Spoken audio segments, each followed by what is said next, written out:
Hey guitar champion, what's going on? 𝗚𝙗𝙢𝗚𝗦𝗖𝗟𝗏 here, back again from my practice dojo. Welcome to today's video, another episode of the History of Shred podcast with me and 𝗗𝗔𝗦𝗨𝗏. If you haven't seen the second episode, it is on Christian's channel, so check the link in the description box to see the second episode about Tony McAlpine. Now I wish you a lot of fun with this episode about Vinnie Moore, and in the middle of that episode I have a really cool lick for you prepared in the style of Vinnie Moore from one of his songs, more kind of his unknown songs, but still a really cool lick where we can combine arpeggios and scale runs. So let's stop talking and dive right into the beautiful shredding of Vinnie Moore. Here we go.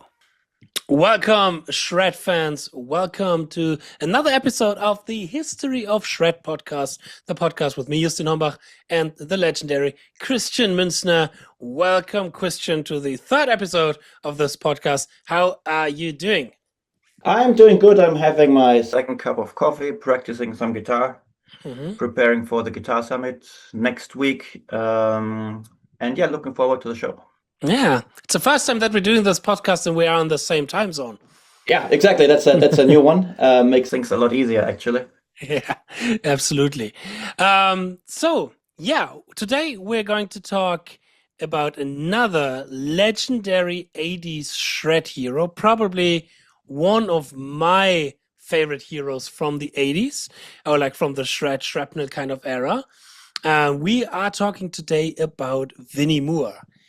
And I think that's going to be a really long, really interesting talk, because Vinnie definitely, for me, it has, I would say, the impact that maybe Tony McAlpine has on you, but I think for you as well, Vinnie is one of the biggest up here, right? Honestly, he's probably, for me, between him and Tony Mac, it's basically the same, you know, like in terms of the influence. Like I discovered Tony's music maybe like a few months earlier, but Vinnie is equally important to me, I would say. And they're probably both, when it comes to lead playing and the overall musicianship, they're probably both in my top three players, at least of that shred style, if you're not including like fusion or rock stuff, but in that style, or maybe even overall, you know, like they're two of my most important influences for sure, definitely. Absolutely. And then let's start it like how we are always starting this kind of podcast episode, with the question, what was your first introduction into Vinnie Moore? I met a friend locally here at a party, actually, who started talking to him. I was like 14 or so, and was at a friend's party, and that guy was a little bit older. He was like 20 already at the time, and he was into the guitar stuff. We started talking about it, and then he was like, hey, and back in, it was 96, so it was very difficult to get hold of things, and I was talking about 𝙗𝙤𝙢𝙢𝙗, you know, because that's the one that I knew and liked. And then we were like, oh, you know, got a few tapes in the car, like Razor X and other guys, like a guy called Tony McAlpine, a guy called Vinnie Moore.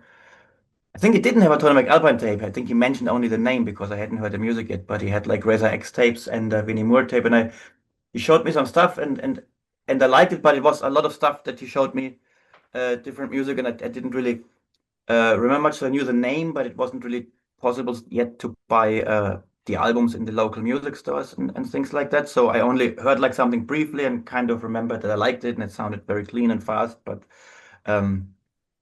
then some time passed, and then what happened was a year later, in the summer '97, there was the Jazz and Rock School in Freiburg in Germany. I don't know if that school actually still exists or not, but they had, and I read it in the Guitar and Bass magazine, they had a week of master classes that went for 4 days, where students could sign up to, and they had international players coming. So for the rock section, it was actually Vinnie Moore, and they had Gary Willis teaching bass, I remember, and John Abercrombie. He is dead now, but at the time he was teaching jazz guitar, and I told my mother, oh, apparently this guy is really, really good, and I want to go to this master class. So I got this as kind of like a birthday present for my 15th or 16th birthday, basically. And so I went to this Jazz and Rock School for 4 days, and it was a 4-day master class with like 15 to 20 other students, and Vinnie was teaching, and it was 8 hours a day. It was Monday, Tuesday, Wednesday, Thursday, and Vinnie Moore teaching us in the group. So, and that was around the time when the Out of Nowhere album was out. So it was a little bit different from the stuff that we loved the most. It was more his bluesy kind of face. But that was my first real introduction to Vinnie's music. Like proper introduction was actually taking lessons with him for 4 days, and then in the end of the workshop, they had a big concert at the Jazz House in Freiburg, and he was with the teachers from the school. He was putting a band together, and they played live performances, but only stuff from the Out of Nowhere album at the time. But that was my introduction to Vinnie's music. Actually, was except for the tape that my friend had played me a year earlier, but I hadn't remembered much. And then yeah, and I'll tell a lot of stories later about that masterclass and stuff. But then yeah, in the later years and stuff, then of course I bought all the other albums and discovered his older material and things like that. Yeah, but that was actually my introduction. Was him teaching us. Wow, nice. So straight personally kind of introduction to him. Yeah, before I ever heard Mind's Eye, I met Vinnie in person and hung out with him for 4 days. And had lessons with him. Wow. Yeah. Wow. Yeah. Well, for me, it started with Mind's Eye, actually, but again, more kind of an obscure version of it. Because once I mentioned here in the Yngwie method in the Yngwie episode that I once got a CD with, all these guitar profiles on it. Right. There was also the guitar profile of Mind's Eye from Vinnie Moore. And I only had the chance to listen to that song through Guitar Pro with only MIDI files, but I felt so in love with that riff, and the solo on it, even though that it was MIDI and it was not guitar at all, I absolutely felt in love with it. And then after a while, I had to tell myself, okay, wow, I now have to listen to it in real, played with the guitar. So I ordered the CD on Amazon, which should be around like 2005, 2004, something like that. So I got the Mind's Eye CD. And at first it didn't really click with me, to be honest. It was kind of weird. I was a little bit disappointed maybe, because when you're used to that MIDI kind of sound, and then you're listening to the 80s kind of, I now love it and it has this charm and this style. But I was expecting a little bit something else sound-wise because I was so used to the MIDI. Right. But I would say in the same time from my guitar teacher back in the day that I had here in my area where I live, he gave me a VHS tape.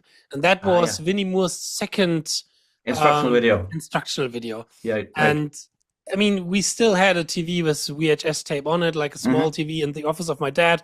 So I was down there, and this blew me away right from the instant, because the opening solo of the second REH instructional video, it's like one of the best solos that he played on the spot.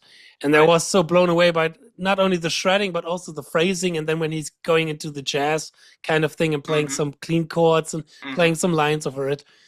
And then the whole kind of VHS tape was extremely important for me. First, it showed me my first shred licks that I still teach today, that I still work on in the ZEN of Speedpicking, on all my online masterclasses. A lot of that is based on these first 3-note per strings lick that Vinnie is showing off there. And then the second half of it, there he is explaining modes. And that was kind of the first time where modes... Where it made click for me when it comes to the modes. That's exactly the stuff that he was teaching at the masterclass, and that's how I really understood modes early on, because he had a really good way of explaining and teaching it, and that was my biggest takeaway actually from this 4-day session, because he was getting into technique and things as well. But yeah, these instructional videos, I got them really late, like because I had a lot of REH tapes back in the day, but the Vinnie and Tony McAlpin ones I didn't have. I actually got them digitally around 2004, 2005, so many years after I was already discovering it. And also the way I discovered his albums, so like I said, because Out of Nowhere era was the first time I took lessons with him, and the first album I had by him, because that's the one he was selling there. And a few years later, I got Time Odyssey and The Maze. So The Maze came out 2 years later, kind of. So I'm returned a little bit to the neoclassical stuff, and I got Mind's Eye pretty late, around 2003, actually. And actually, I remember once when I still was necrophagist, and I went to Mohammed's house, and he had some music playing, and it was really cool. And it was like a guitar keyboard solo trade off. I'm like, hey, what is this? And it's Vinnie Moore. It's the Mind's Eye record, and and then I ordered that one. So I didn't really get these albums in chronological order. I got into them kind of fragmented Spread over the out. years. Yeah, yeah. And yeah, but I think you know, especially the way he explained the modes and his influences back then, you know, I think one part that is really overlooked in about Vinnie's style is that kind of 70s fusion influence, especially the Larry Carlton kind Absolutely. of thing. Because the thing that he does, like playing arpeggios from a higher degree of a chord to superimpose them and add these like higher extension intervals to them, and then really bring out the sound character of a mode, is something that influenced me so deeply, the way that he explained it. And even on his very old stuff, you can already hear it. Even on his neoclassical stuff, you can Absolutely. hear him doing these things, right? And that's what makes him quite different, in my opinion, from someone like Yngwie, for example. Absolutely, you know? because yeah, I mean the songs, especially in the first two records, Mind's Eye and Time Odyssey, they are quite more neoclassical-esque, but the solos are on such a different level. The solos, they are not only executed perfectly, they are. I also have them somewhere around, but I still have all of my CDs in boxes because I don't have space here in my apartment to get. Sorry. And yeah, and the way how not only how he executed those solos, but also how he structured it, how he wrote them, the lines that he's playing there with those over superimposing kind of arpeggios, etc., was already next level, and was this combination out of neoclassical themed songs, but more fusion inspired solos. Exactly. And yeah, I would say let's get a little bit into the discography of Vinnie.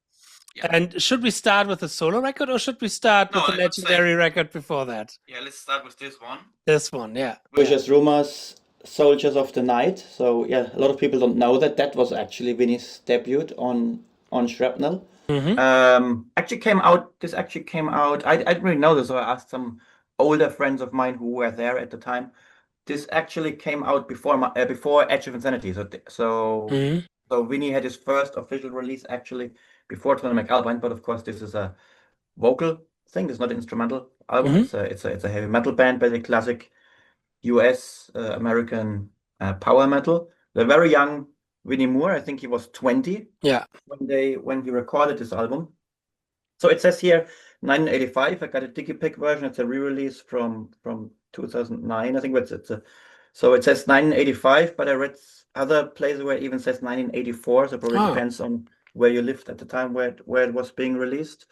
But yeah, that's a really phenomenal record. Like his solos on that album are absolutely incredible. Also one of those albums I got into quite late, after I already had a lot of his discography. Me too, yeah. Right? I saw a YouTube video where a guitar channel that I liked back in 2009 or so, where someone made a medley of all the solos from that record.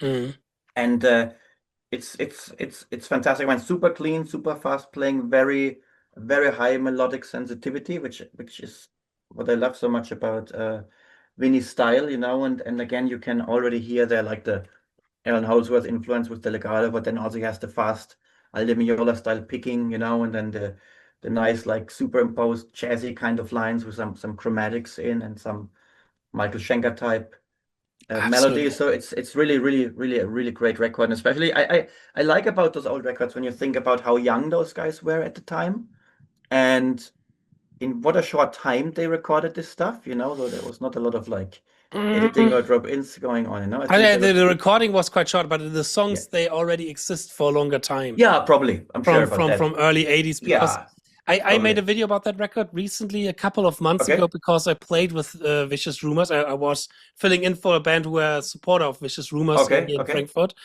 And I have to say, I always knew, that this album exists and that there's some really top-notch soloing on it, but I never really listened to it really carefully. And that was the time where I knew, I'm going to play with Vicious Rumors, so maybe I should check out that record a little bit more, and as well like their discography as well. And it's definitely not the best Vicious Rumors record, but it has it had the best solos on it. And the solo work on this, and especially the first two songs already. Premonition is an instrumental song, and Ride Into the Sun has such really cool, clean picking lines, but they are also quite interesting because they are really interesting towards the target notes of the modulating kind of chord progression underneath it. And so, you know, when you listen to those two songs, you already know what you will expect when it comes to Vinnie Moore. And then the whole record, I mean, it has some cheesy songs here and there, but again, the solo work is definitely worth to give it a listen. Especially like that, Invader. That's the solo tune, right? Yeah, it's like a guitar. Eruption, Vinnie Moore's Eruption, kind of. Yeah. I know that Vinnie himself, for many years, he didn't like that record much. So he was always saying, I want to just be another speed metal guitar player. But I don't think that what he was, because he was already so much more melodic than most of the other fast players at the time, and so much more musical. And I think in recent years, he came around to actually liking the album a little bit better now. I think one criticism he had was that he wasn't very happy with the guitar tone, because it was actually Mike Varney who lent him his amp, his Marshall. And of course, it's very different when you're involved in something, right? And of course, you see it from a different perspective. But for us, especially who were too young at the time, I think this is a very very nostalgic piece of art. And so I really love this album, and it's definitely something that we can recommend to people to check out, because I mean, even though that the songs are sometimes a little bit cheesy, they're still great songs, and again, the solo work on it is really, really phenomenal. But he quit the band straight after they released that record, so I think he even never really played live with Vicious Rumors. I don't even know how long he was in the band before. I could imagine it's just a thing where they probably were signed to Shrapnel, and probably Vinnie Moore had sent his demos to Mike Varney, and Varney said, "Oh, we got this guitar player who could play on that record." I don't think he was really working with the band for many years or something. From what I found, it was exactly like that. That he was sending the demos to Mike Varney, and they had this open band where they need a lead guitar player, and he just played the leads, played incredible leads, but and then kind of left the band. I didn't have the chance, unfortunately, to talk with the Vicious Rumors guy, because I would love to ask them about Vinnie and stuff, but when you just know people briefly on one show, you will not, No. We played with them on when I still was not Scurry. We played with them on the 70,000 Tons of Metal, and I think the guitar player at that time was a different guitar player than when you played them. But when we played him, was also a pretty young guy. He was early 20s, and he was a student of Mark McGee, the guitar player on the second record, Digital Dictator. And that was a great player as well, Mark McGee. And this guy, this young guy, he nailed the solo of both Vinnie and Mark. So that was really cool. But Gunray, something like this is his name. He is playing. I remember that he was playing a Dean Rusty Cooley signature guitar. Right. He was playing a Dean. I remember that. So, and I talked a little bit to Geoff Tate, the other guitar player in the band, but he was struggling a lot with the heat in the Caribbean Sea on the day, and so he so I was like, I don't want to bother that guy too much now. And otherwise I would have asked some more questions, but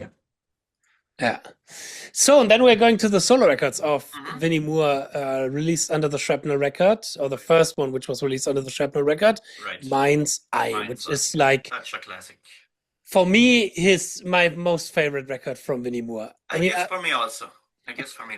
Currently, I have this record on constant rotation, and I realized more and more and more in the last couple of years how good this record is. Not only the songwriting, but as well like the solo on it. And it is not like the typical shred, everything has to be fast and everything has to be wild kind of record, but we have so many great moments that are also more kind of balladesque and really soft and really interesting. It's a more restrained approach than, for example, something like Cacophony, which is all over the top. Nothing wrong with that, and I like that also. But for me, this more restrained, more melodic approach is something I can connect with a little bit more. It's easier to get into, I would say. Also, and this is very similar.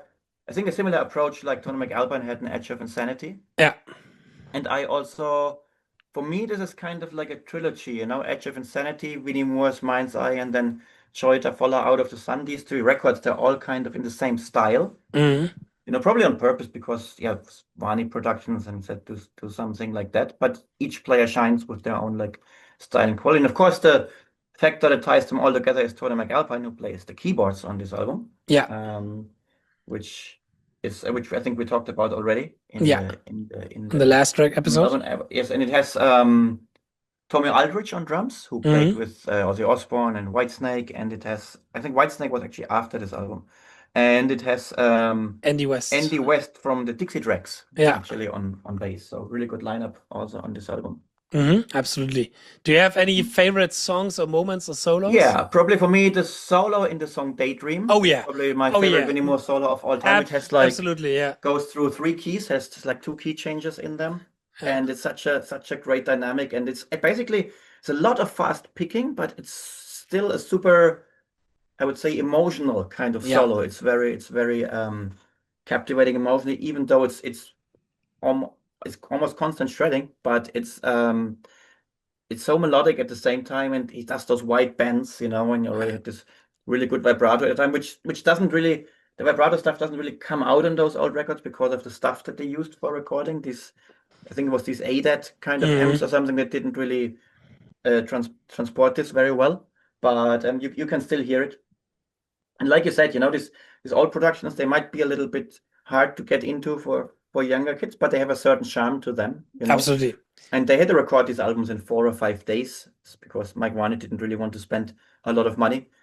And that's actually quite impressive. So yeah, I really like the solo in Daydream. I like actually all the songs on this record. I don't think there's a bad song on it. Yeah. But yeah, Daydream is probably the highlight for me. And then there is the song Shadows of Yesterday. Song number 8 is a really, really amazing tune. There's a song Life Force on it. Yeah. And there was a heavy metal TV show in Germany on Tele5, but it was in the 80s and early 90s, and they used the song Life Force as oh really? As the opening theme. Yes. Didn't know about I never really, I mean, Tele5 did not really that was exist. You're too young for that. That was actually, and for me also, I mean, I was like 8 or 9 years old when I still saw that, and I didn't know, of course, at the time that it's really more something I learned after the fact. But that's it. But yeah, a lot of songs are really great. The song Mind's Eye is really, really good. And it's interesting. There's this King Diamond record, Them, which came out 2 years after that, and there's a song called Mother's Getting Weaker that has the same opening riff as like Mind's Eye. I don't know if this is a coincidence or if they actually subconsciously or consciously. I'm pretty sure the King Diamond guys were into, like, I think every guitar player who was a serious player at the time was also following what Mike Varney put out and things like that. So it could definitely be that there's an influence. Could also be a coincidence, who knows? But I thought that's quite interesting. What is the name of the song again from King Diamond? Mother is Getting Weaker. It's as a 5th track on Them. Okay. On the album of 1988, and the opening riff is almost note for note. Only it goes a little bit longer, and they change some. Okay, I have to check it. I have to check that out. Yeah, that sounds interesting. Yeah. But for me as well, Daydream is like the biggest highlight of that solo. That solo is like, a couple of months ago, I was at a festival where also our good friend Carlos from Persephone was playing. And after their show, we're hanging out, and we were nerding like 2 hours, 3 hours only about Vinnie Moore. And we said to ourselves, okay, one day we have to write a solo like Daydream, because the way how it starts with that really soft melodic kind of phrase, but still intervallic, interesting kind of phrase, and how it more and more develops in that really interesting shred line and shred solo, but not too harsh, too heavy, still with some sort of elegancy to it, you know, really elegant and really smooth playing. And for that this record was released or recorded in such a short amount of time, the execution, the tightness and the precision in his playing is really top notch. Really, and he was like 22 years old only, you know, at the time. So that's really crazy to think about it. And his technique was really insane. I mean, if you listen to the acoustic guitar solo in, what's the name of the song? It's in the beginning of Saved by a Miracle. Yeah. And just it has the stuff on the acoustic guitar, like the fast picking stuff. It's and the and stuff, and it's so clean and controlled. It's really insane. Absolutely. And I have to say, it is one of for those Shrapnel records, it is one of the best cover from a record. Oh yeah, I like that one.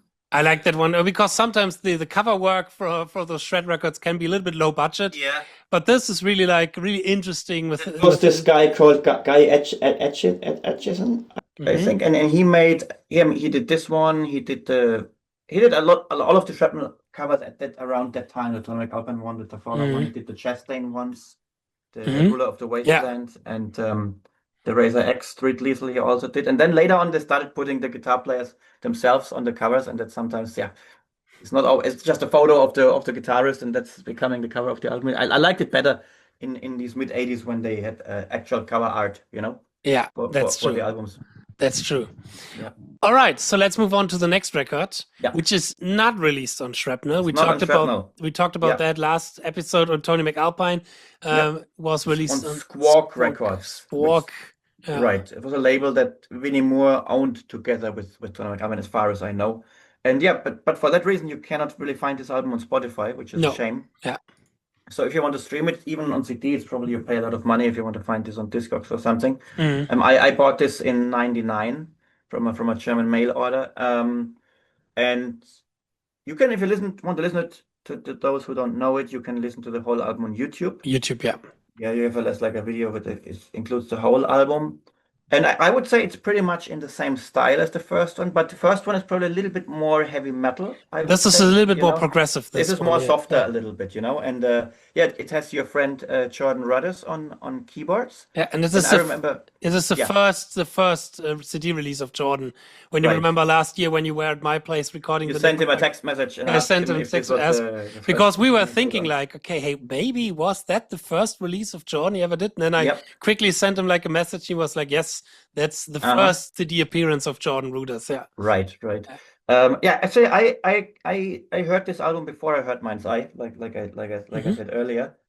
I think you did a cover of Morning Star also, right? Because like a couple of months ago, yeah. Right. I'm not really good at covers. I don't do them a lot, but Morning Star was actually a song that I learned, but this was a long time ago, like in 2000, around 2000, 2001, I actually learned Morning Star. It's really, really cool song. But I think my favorite song on the record is probably Pieces of a Picture. It's a very, almost like a bit of a fusion kind of feel to it. Also Race with Destiny, I think, is one of the ultimate neoclassical instrumental songs. Race with Destiny was a song that I learned really early in the beginning of my guitar play, as soon as I discovered Vinnie Moore, and it's still something that I frequently play. So it's always something when I want to play something neoclassical. It's that kind of theme, the main theme, I could mostly play on the spot because I practice it so often, so many times, and I definitely want to do a full cover on it as soon as I find a way how to make a backing track for it. Because unfortunately, sometimes you don't have the time to do all the backing tracks, and then you check on YouTube what kind of backing tracks already exist. And Race with Destiny does not exist, but I'm thinking, and I'm even thinking about doing a cover and maybe asking Jordan if you want to like re-record or do like keyboard solos, keyboard solos and that. Yeah, I mean, I wanted to do. I got became friends with the great Vitaly Kupic before he passed, and it was always my dream to. And it was about, I wanted to do with him like a cover of Symphony 5 from the High Definition record, and because it's one of the songs I transcribed. Never got a chance, unfortunately, but you should definitely do that. I think people would love that. That would be really Jordan probably would be into that as well. I actually stole a couple of phrases from the song "The Tempest" on in a guitar solo I did on the Last Obscure record in a song Forsaken. Oh, the outro solos. I stole like a little lick from The Tempest. The Tempest has also some really cool acoustic playing in the middle. I mean, you can tell he was a big Al Di Meola fan. So great record here. So this record is definitely much more progressive oriented, especially Prelude Into the Future had that really cool 𝙤𝙤𝙢𝙀 kind of opening, and we have really long songs like Message in a Dream, which is nearly 10 minutes long. 10 minutes very long. Progressive starts like it has this 5/4 rhythm in the beginning. Yeah. Right. Got a ballad with As Time to Spine. He does the Beatles cover with My Guitar Gently Weeps. With My Guitar Gently Weeps. They're a beautiful cover. He really showcases phrasing on that cover, for example, playing this melody. So his vibrato, his touch, his phrasing is a little bit more in the focus here on that record, besides the more kind of progressive kind of songwriting that he has here. But overall, I would say my second favorite Vinnie Moore CD. Yeah. So these two, they are for me the quintessential. They're like the classic Vinnie Moore, because later, and we'll talk about it in a second, he changed his style a bit and he came back to it, which I also like, but we'll talk about that. Another thing that I really like about his playing that we haven't mentioned yet is his whammy bar phrasing, how he dips into the notes. It's a bit of an Alan Holdsworth influence. It's something that I like to do a lot, and it's definitely a Vinnie Moore influence that probably came through. For him, it was probably Alan Holdsworth, but it's also a very unique kind of approach that not too many players use, Yeah. like not using the whammy for the Slayer kind of stuff, but more elegant, like dipping into the notes, and Yeah. that's really cool. Yeah, so this is basically what people consider the classic Vinnie Moore era, Absolutely. right? I mean, and then nowadays you have more of these songs as well as a constant live set list from him that always he's playing Morning Star a lot. Right. From the record before that, Mind's Eye, he's constantly playing all this kind of thing. Mhm. There's a really cool live version from Race with Destiny from Okay. the early 90s or like late 80s, where he was playing. It was like a drummer festival, a drummer show where the drummer was more on the focus, and they were playing Race with Destiny, and they're playing it really fast. And he has such a cool improvised solo on that as well. Okay. So because I have never seen this. It's on YouTube. It's on YouTube. It's quite new. I think it's just a couple of months old. I have to send it to you.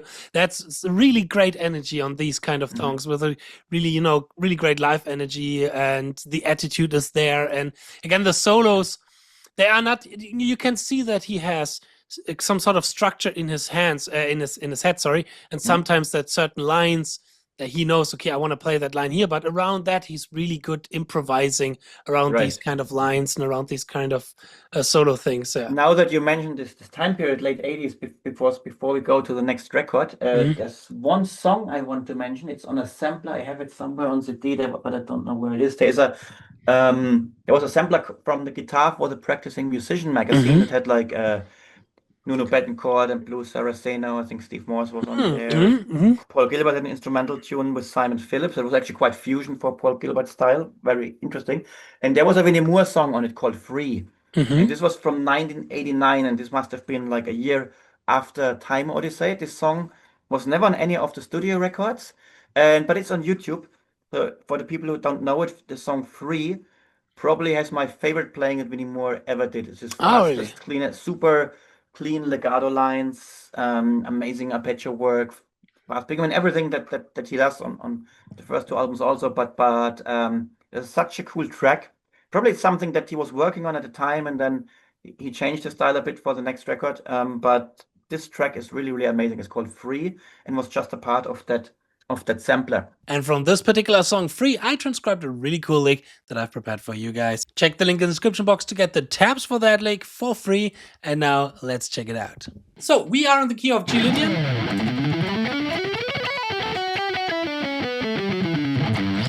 And here in that lick, we are combining triad arpeggios and scale run. And slow, the lick goes like this.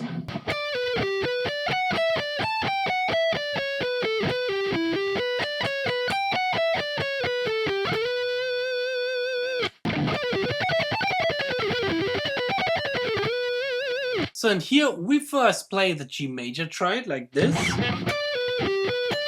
Starting with a pull-off, then continue with a sweep. Then we're starting the first scale run from the major 7 to the 6 to the 5th. And then we're going here to the 17th fret on the E string.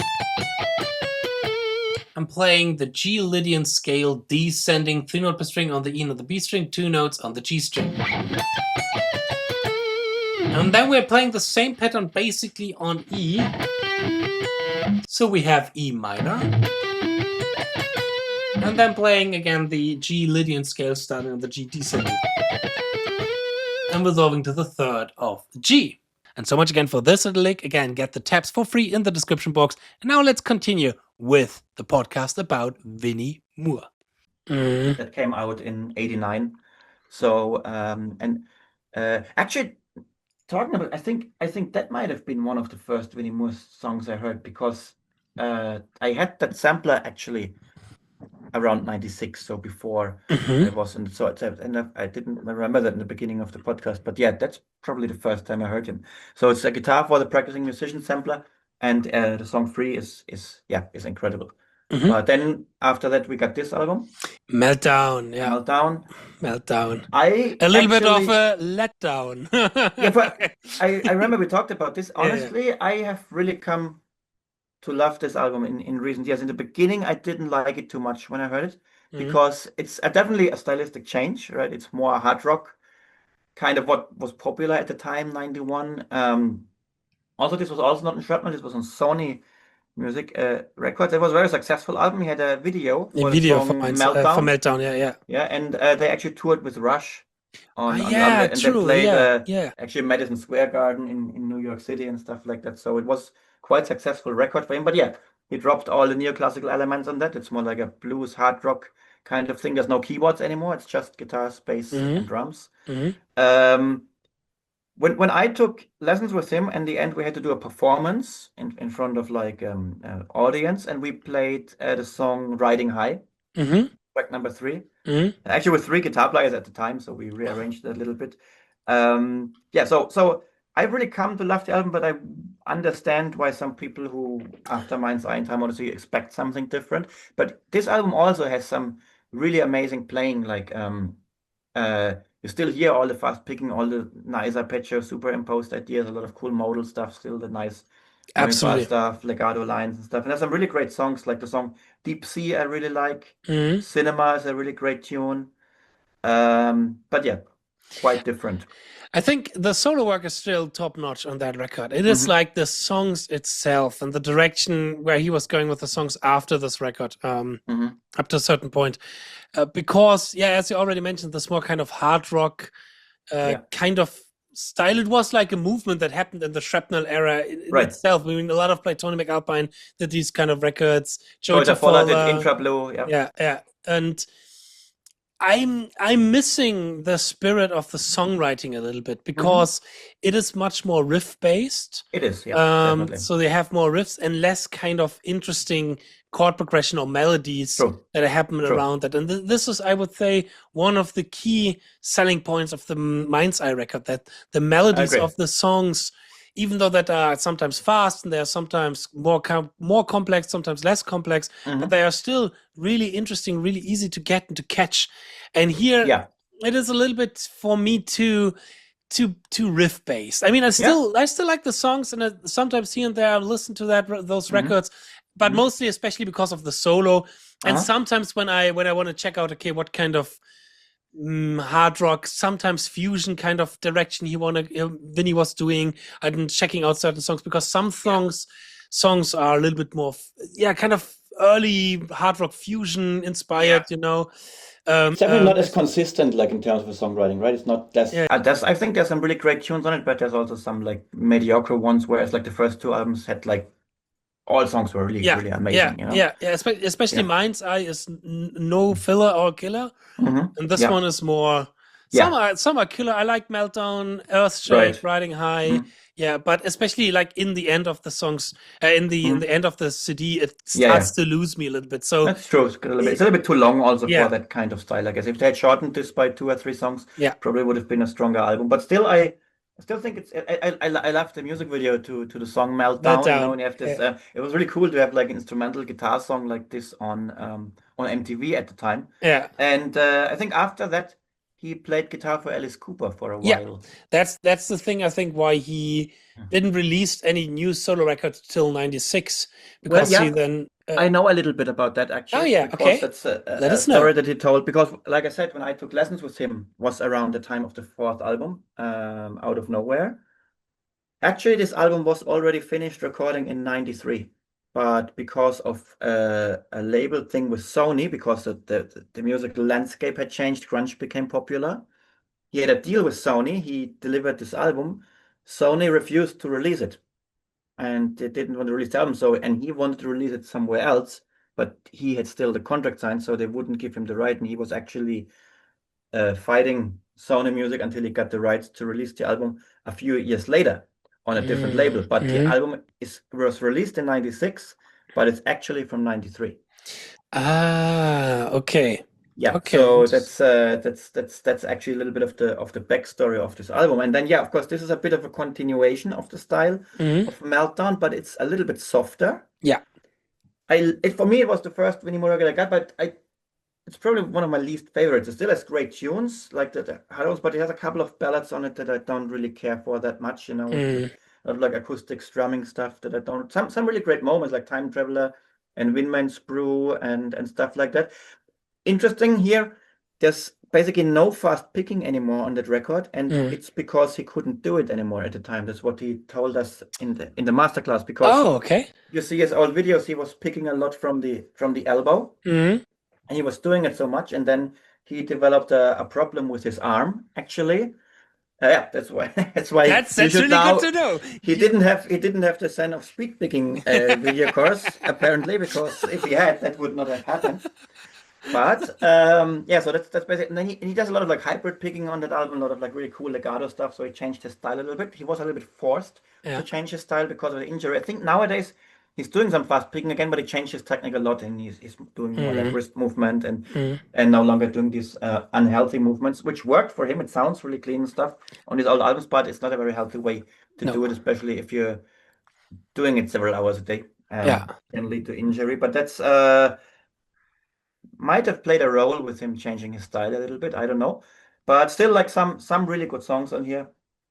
But yeah, in my opinion, not as strong as some of his. No, definitely. material. Also, the record that I know the least from all of the records. That's the one that I listen to at least, because maybe checking it out and then realizing, okay, it's a little bit softer, it's a little bit more balladesque, and it's not on Spotify, I think.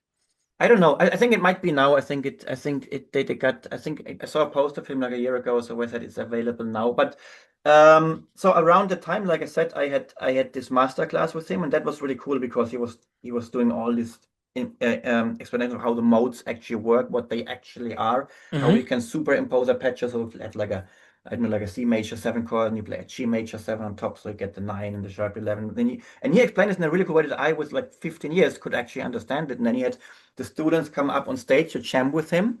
So he was doing like 1 chord vamps. Okay, now we play Dorian, and he would improvise and say, oh, now we switch to Lydian, but in the same root note. Yeah. And that was so important for me. And he was actually really nice. Like I remember there was a kid there. He was 1 year older than me at the time. Like a dude was 16.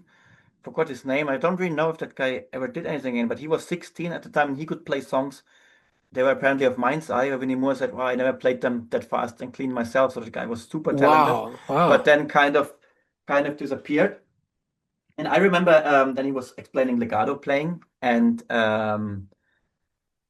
at the time, of course, it was before my dystonia. I was pretty good at left-hand legato for the time, because I was practicing all the Richie Kotzen stuff, and I made my own kind of patterns. And he said, when we were talking about legato, he was like, yeah, anyone have any more cool patterns, sequences, that I maybe have not thought of. So I was like, yeah, I got an idea, and I played like a sequence that I made up and I used to practice. And he was like, you shouldn't play the legato. Of course, he said it only as a joke, right? But it was to make me feel good. It was so nice. He was like, if you play the legato faster and cleaner than me, I have to throw you out of the classroom. And then he was like, oh, this is a really cool line. I'm going to steal it on my next record.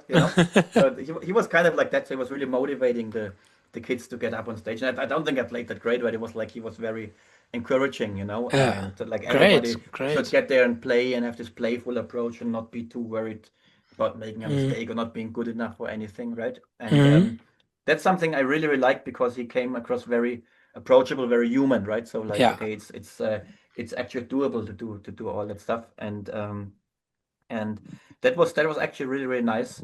So that's why this was a very, very profound experience for me. That leads me to a question, to the next question. Did he then stole that lick on his next record? I don't know. It's this record, the Maze. I don't think so, but there's some really cool legato playing going on actually on that album. It's a return to his neoclassical style a little bit. Absolutely. He has McAlpine back on keyboards. Yeah. He does some really cool. It's actually stuff that he was showing us at that time in the masterclass, was stuff that he's doing on here. So where it's like this modal stuff, where it's like the end of Cryptic Dreams, there's like this Lydian outro, and doing all these different arpeggios. Like it's almost like Alan Holdsworth type legato phrasing, but with arpeggio with rests in between. So it's not just a constant like blurry, but very rhythmically interesting. And that was kind of stuff that he was playing in the when we made the masterclass, because the masterclass was 97. This album came out in 99. It's actually one of his better albums, in my opinion. Absolutely. This is really good. This is a Maze, 8 minutes opening track, and the last track of the album, Fear and Trepidation. Really cool. Yeah. Thinking Machine, very neoclassical, some fusion moments in Eye of the Beholder. That's the thing. I this is a think great record. I think that this record is like the combination of the three styles that he had Exactly. before that. You have Exactly. the progressive thing with the maze, for example, but you have Yeah. the neoclassical things, and you have also more of the hard rock fusion things going on. Yes. So Yeah. it is a really, really good record. He does this really cool sweep tapping thing in it's called King of Kings. Mm-hmm. You know, so it's like it's a great record. I cannot recommend this enough. Again, almost no fast picking on it. I think as he was still recovering from his injury, more legato kind of approach. But yeah, fantastic record. Got actually Dave LaRue on bass. Yeah. Steve Morse band. Yeah. Yeah, very recommended. Yeah, absolutely. And then we are approaching the 2000s. Right. Actually, first he had a live record, but I cannot tell too much about the live record. I've never heard it too much. I heard like a version of Daydream or something on a radio show around the time, but I don't have it. I have like the Vinnie Moore collection. Yeah, there was it's called like the Shrapnel Years. Yeah. I have this one, but I think this has a live version. This has some stuff from the live album, because the live album was on Shrapnel actually. So I don't know. I think it's Meltdown probably is from the live album, but yeah, I haven't really heard the live album much.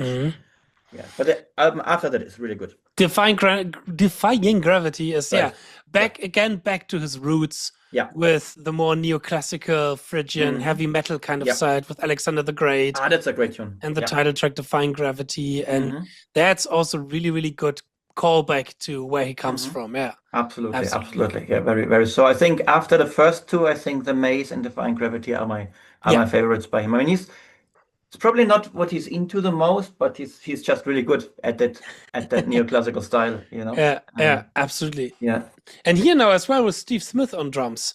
Drummer that we talked about last episode. He was on actually. I actually don't have Defying Gravity on CD, unfortunately. So yeah, but it's Steve Smith actually on drums. Yeah, as far as I know. Yeah, absolutely. So also really great record if you are more into the neoclassical metal kind of style, like Mind's Eye.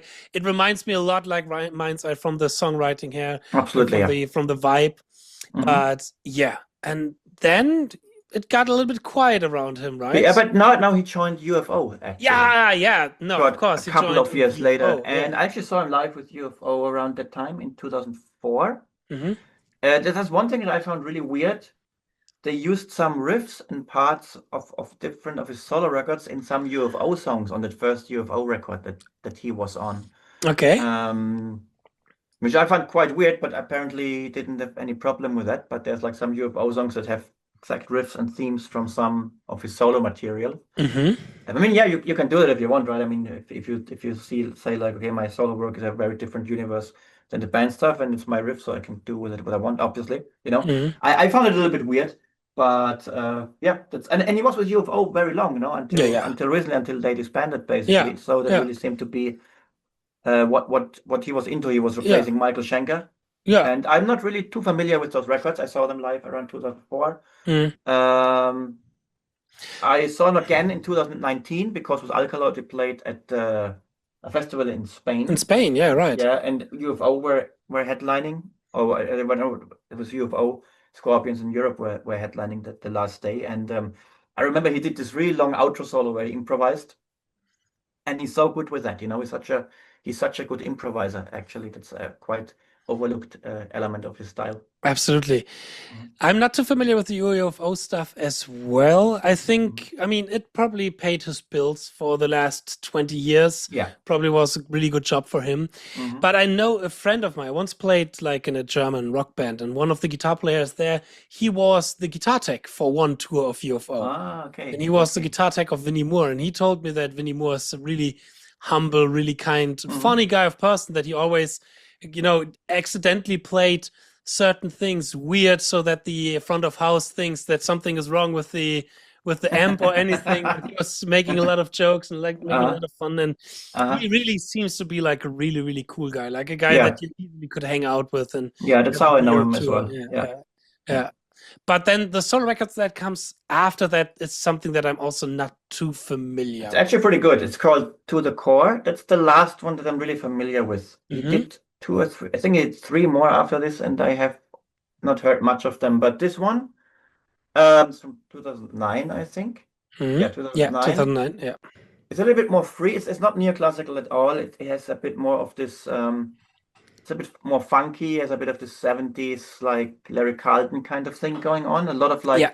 extended improvisations over like one chord vamps, but he really shines with these like the stuff we talked about before, like this chromaticism and superimposing Mhm. arpeggios and combining them to really interesting lines.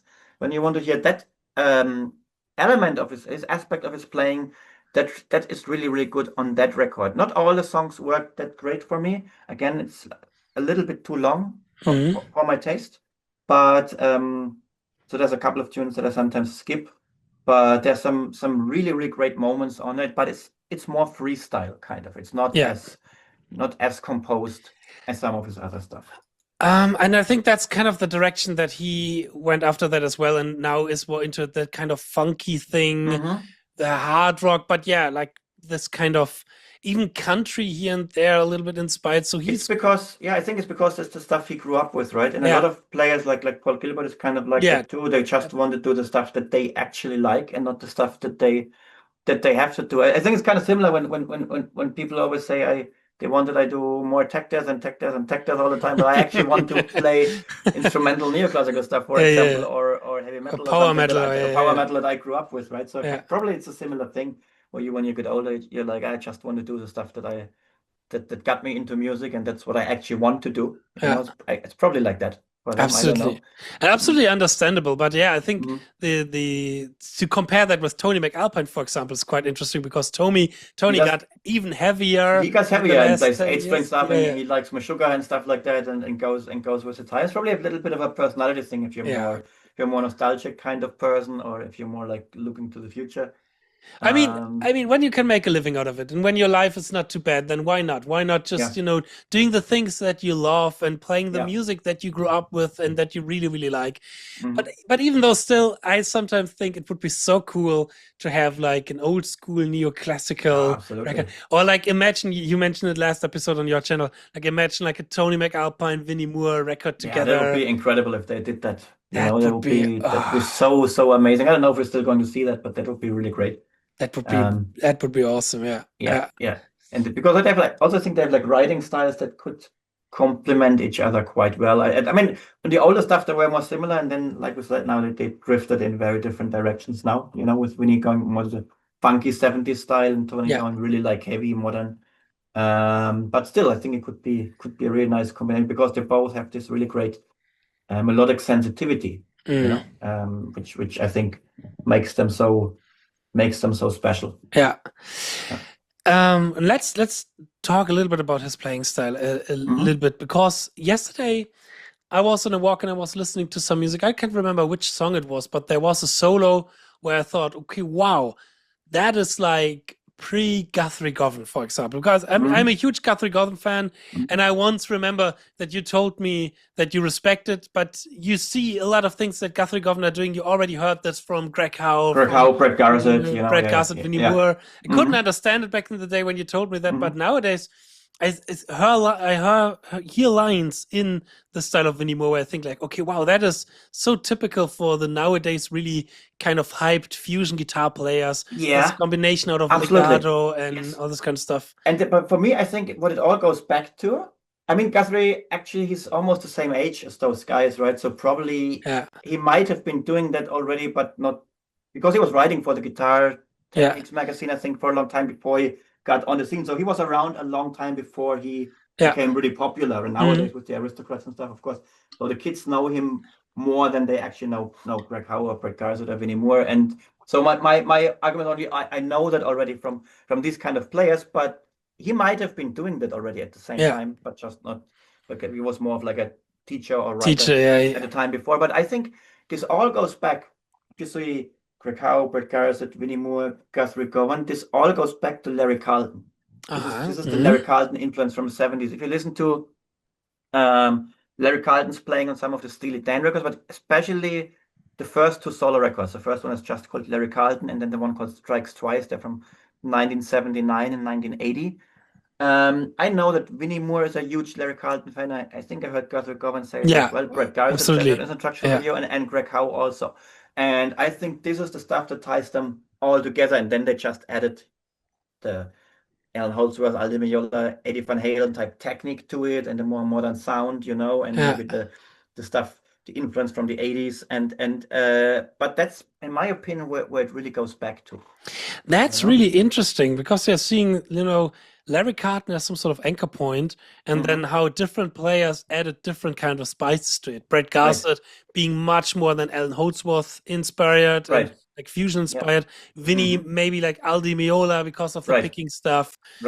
Yeah, but one interesting thing is that for me, I always had like a different kind of perspective when I was younger, because I thought always they were also inspired by Yngwie, because it is the same time, and you know, that hype and that kind of movement going on. But actually, yeah, now while talking with you and talking how you see it, I more and more think they were more inspired by the guys from the 70s actually than like Yngwie in the 80s. Because I mean, they all started to play way before Yngwie hit the scene, and I don't think if you think, you know, Rising Force came out 84. And then Edge of Insanity 85 and the first Vicious Rumor. So they didn't develop all this technique in 6 months because they heard Yngwie. They must have been working on this technique and absolutely. I think in the 70s already. You know? I think the only one who really also like stated in interviews that he's heavily inspired by Yngwie is Paul Gilbert. Paul Gilbert, right? Exactly. And I mean, like we said, no, maybe Vinnie Moore and something. Of course, Yngwie might have become popular, and they might have been okay. You know, let's do something a little bit in the style, but they must have been really good players around the time that Yngwie hit the scene. You know, I think maybe he was then inspiring them to go a little bit in the neoclassical direction with this mix of heavy metal and classical, you know, a little bit. But they definitely have their own approach to it, because they probably have very different influences than Yngwie has. Yeah.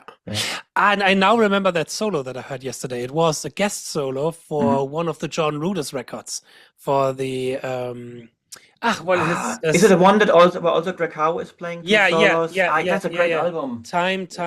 Yeah. It's from 2004. I think it was a great record actually. When that album came out, I liked it more than Train of Thought actually by Dream Theater, because it was more proggy. Shame upon you. No, I like Train of Thought, but I there was some stuff on the Rhythm of Time. Where I was like, man, why isn't that on the Dream Theater record? I like the Dream Theater record, and it has Greg Howe is playing on Greg Howe, Vinnie Moore, all this kind of guys. Joe Satriani, Kip Winger is doing vocals on a track. That's a good album. Yeah, absolutely.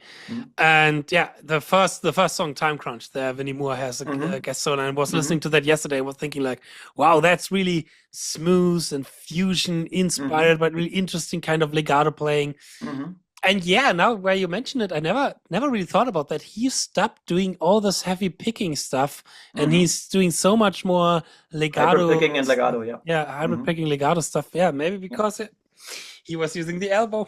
Well, that's actually what he said when there was this masterclass. That's actually what he said. He said at that time he couldn't do any fast picking anymore at all. So when he was teaching it, he was on talking about it. He couldn't really demonstrate any of it. And like he's seemed to have gotten into it a little bit, because when he's playing the older songs, he's still doing more legato than is on the records, but he's doing some of the picking, but it's very different. It sounds different. It also looks different. It's a way more wrist-based movement, and so definitely this injury played into that. Absolutely. And that was a really good solo, and Vinnie, great guy.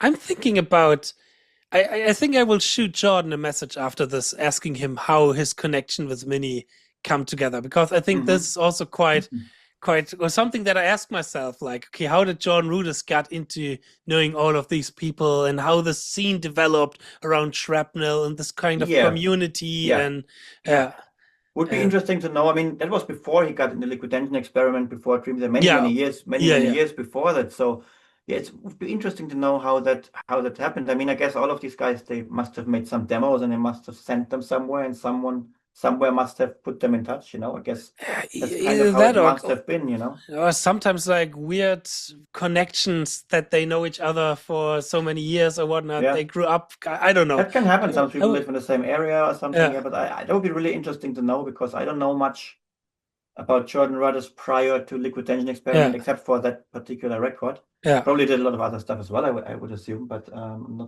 not I know that he was working about that. I know that he was working mostly as product, playing demos on Musikmesse, etc. for Korg, and being a product designer for Korg, etc. These kind of things. I will shoot him a message. I will ask him. That would be quite interesting. Yeah. Yeah, that would be really interesting to know. Yeah. And yeah, other than that, let's end this episode again like the last episodes. That we will try to choose like 5 songs that we would recommend to check out from Vinnie. Okay. So let me have a look at the CDs here, so I can actually. So I would say, like mentioned before, I would say Daydream. Yes, 100%. From the first one. Then I would say Race with Destiny. Yes. From Time Odyssey. Probably I would say from the Vicious Rumors album, Right Into the Sun. 100%, yeah. Yeah, absolutely. And then of his later stuff, probably, let's see, I would probably say, I would want to include one from this record. So probably the song The Maze. Yeah. Opening track. Yeah. And Alexander the Great, maybe. I mean, all of these songs that I mentioned now, they focus all in its more neoclassical style. So I don't know if they want to hear more rock style for some others, but for me, these are some of his most defining tracks. Absolutely. Maybe when you want to have a little bit more of his kind of ballad side, maybe Rain from the Maze record. It's a good song also, which was also quite, I don't know, like not a single, but he's playing that a lot live, Rain. And then maybe like Riding High. Or Earthshaker when it comes to the fusion hard rock kind of side. These kind of things. But yeah, definitely all the songs that you mentioned, I would stand behind them 100%. These are the quintessential Vinnie Moore songs. I think so too. So definitely recommending to anyone who hears this episode is not familiar with his stuff. Yeah. Check it out. I always say, also for the guitar players, I think a lot of learning can be done from really attentive listening, right? Like listening really, really deep, listening for the chord progressions and the note choices and all these things. I think a lot of, especially on these old records, there's so much. It's so educational, in my opinion, and definitely always recommend also the younger students and guys to check out some of those players. Yeah, definitely check out as well the REH videos that are on YouTube. They're fully on YouTube, and especially the second one. The first one is okay, but it has these standard chromatic exercises, and it's a little bit standard, not too interesting. The second one is where it gets really, really interesting.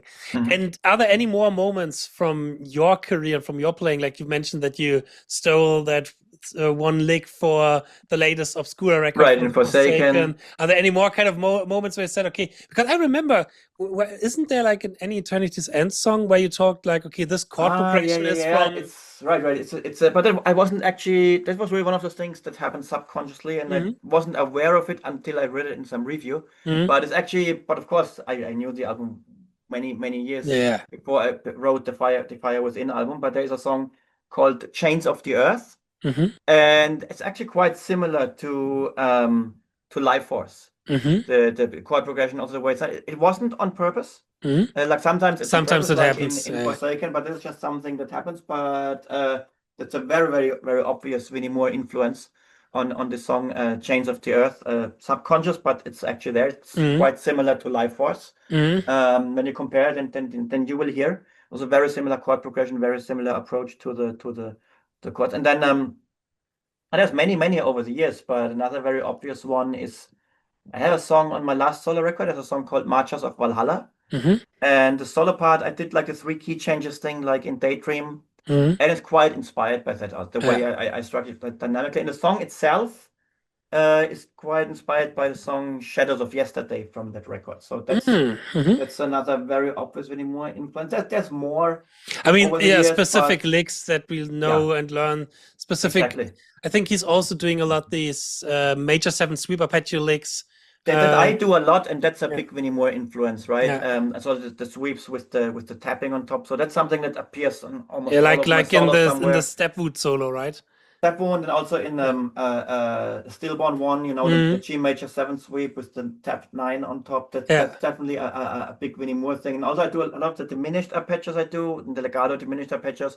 That's very, very Vinnie Moore inspired. And that appears in almost everything that I play. But where I really, in terms of the music, I have also, I think there's a solo on, also on the Last Obscure record, there's a song called The Beyond. And there's a key change in there, and that was also very, very Vinnie Moore inspired. I don't remember which Vinnie Moore song it actually was. Probably you can find more, but I from the top of my head, this is the ones that I can think of first. Nice. So there's a lot of Vinnie in us.